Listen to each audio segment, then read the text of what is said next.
Salut à tous les amis, c'est Akan, j'espère que vous allez bien. Aujourd'hui on se retrouve dans une nouvelle vidéo que vous m'avez énormément demandé, le thread d'horreur de mes abonnés. Je vous ai demandé il y a quelques temps de m'envoyer vos histoires creepy qui vous sont arrivées sur un mail, que vous pouvez retrouver toujours en description si jamais vous voulez me les envoyer. Et j'en ai reçu beaucoup. Je vous remercie énormément pour toutes ces histoires. Malheureusement je ne peux pas toutes les traiter dans une vidéo, donc j'ai dû faire une sélection plutôt aléatoire. J'ai reçu des histoires de rencontres effrayantes, d'histoires paranormales. Là on va se focaliser sur des rencontres effrayantes. Si la vidéo vous plaît et que vous voulez qu'il y en ait d'autres, n'hésitez pas à me péter ce petit bouton de pouce vers le haut pour me faire comprendre que vous avez aimé la vidéo, et comme ça derrière je traiterai d'autres histoires de la sorte. Et on va pas se mentir, il vous est arrivé quand même de sacrées galères. Dans ces histoires je ne vais pas utiliser les noms des personnes qui ont témoigné, je vais leur donner des noms pour qu'ils restent totalement anonymes. Donc sans plus attendre, on est parti pour se plonger dans ces histoires qui vous sont arrivées.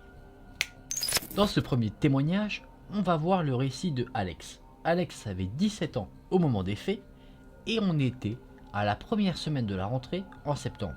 Alex était chez lui et il faisait encore plutôt chaud, du coup il avait décidé de rester dans sa chambre, les volets ouverts et les fenêtres également. Il était aux alentours de 23 h, Alex a posé son téléphone sur sa table de nuit quand il a entendu un bruit qui l'a interpellé. C'était un bruit qui s'apparentait à un bruit de verre cassé. Alex a des chats, donc il se dit que c'est sûrement l'un d'entre eux qui a fait une petite bêtise. Il se rend donc là où il a entendu le bruit, il pensait voir un verre cassé mais il n'en a rien. Il ne trouve rien du tout. Alex n'y prête pas plus attention que ça sur le moment, du coup il décide de retourner dans sa chambre pour se recoucher. En arrivant dans sa chambre, il se rend compte de choses plutôt étranges.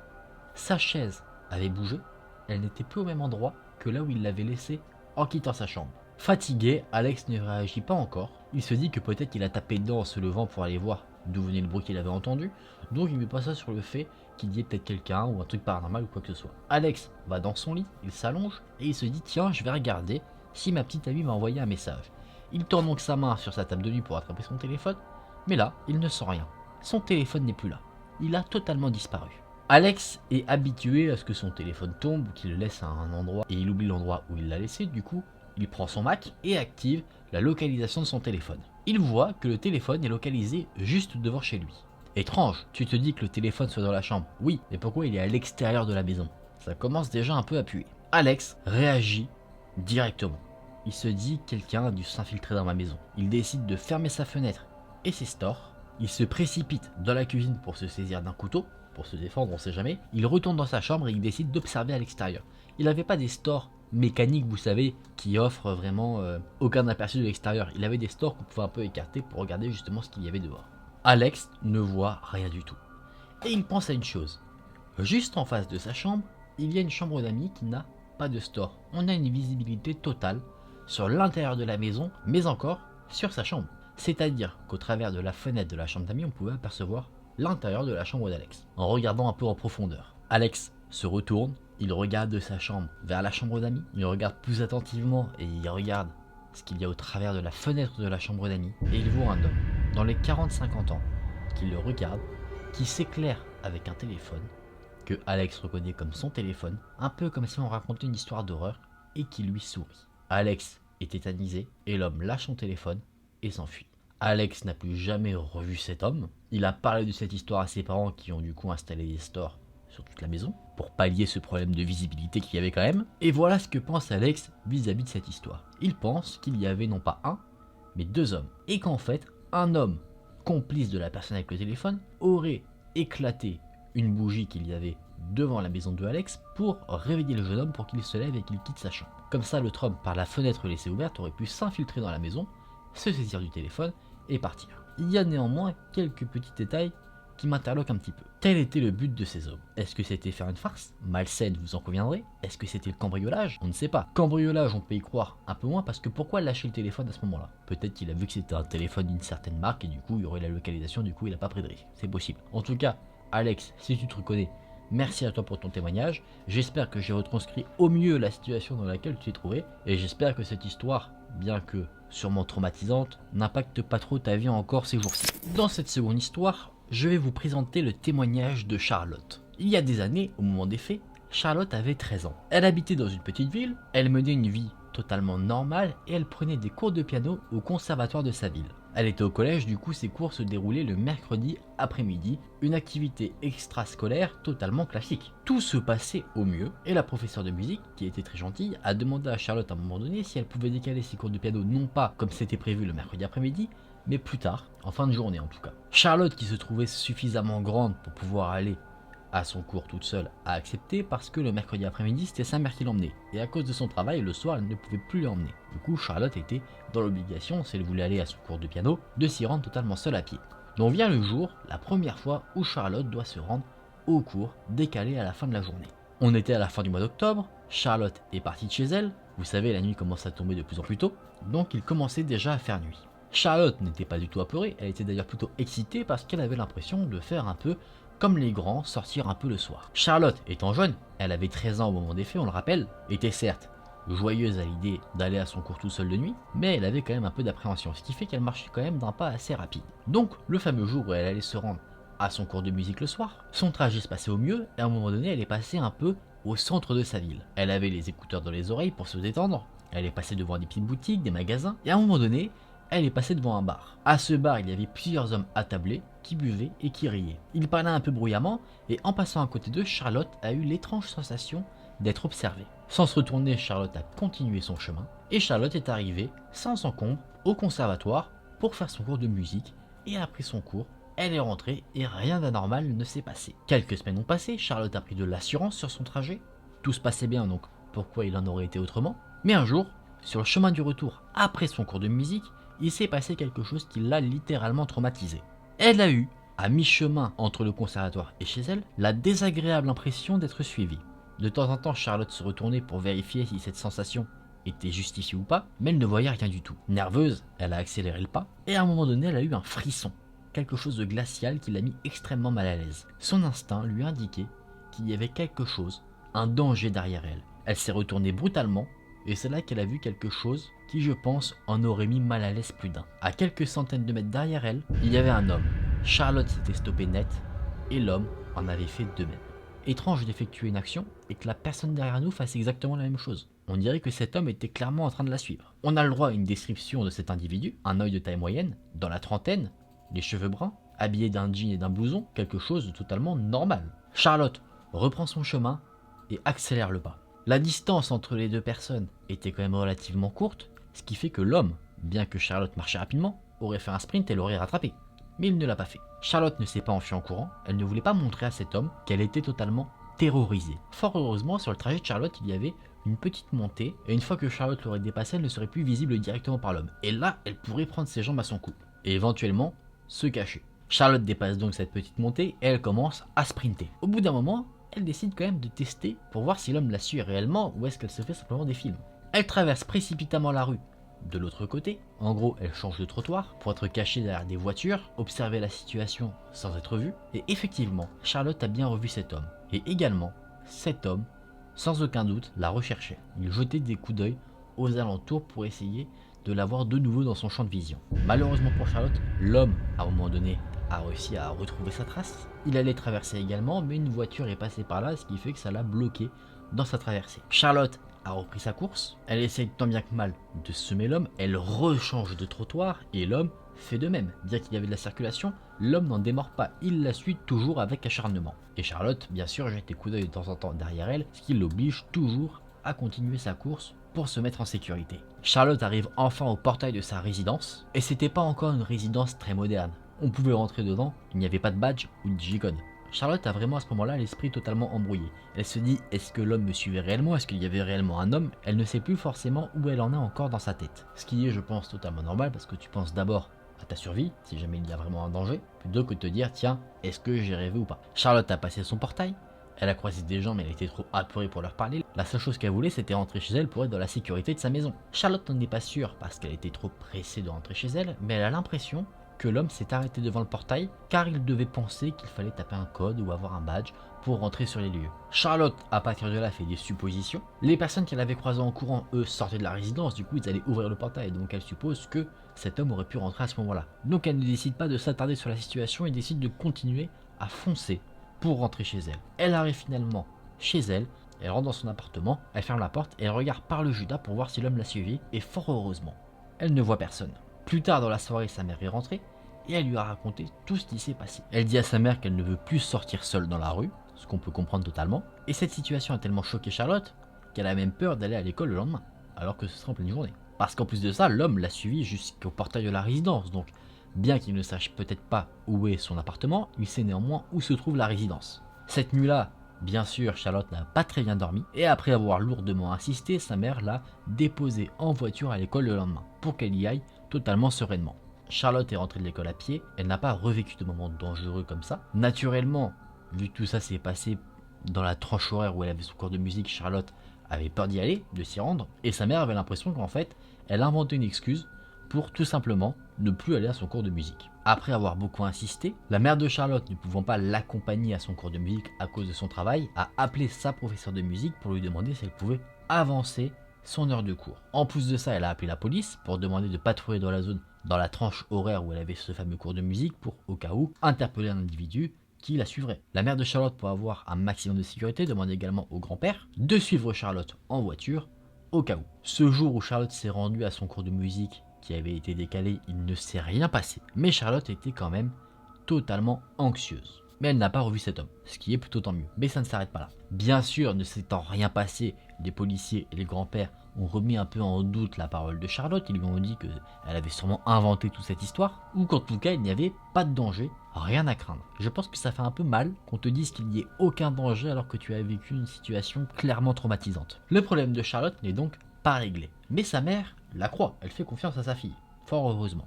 Elle décide donc ensemble de mettre au point un petit plan d'action. La mère de Charlotte allait la suivre de loin sur le trajet pour se rendre au cours de piano. Assez en retrait pour ne pas être vue directement avec elle et l'associer à Charlotte, mais assez près quand même pour voir si quelqu'un la suit. Donc, au prochain cours de piano, ce plan est mis en œuvre. De nuit, Charlotte reprend le trajet pour se rendre à son cours de piano. Comme prévu, sa mère la suit de loin, mais Charlotte est un peu nerveuse parce qu'elle se dit « et si c'est pas moi qui l'arrive quelque chose, mais à ma mère ?» Du coup, elle jette régulièrement des petits coups d'œil pour voir si sa mère derrière va bien.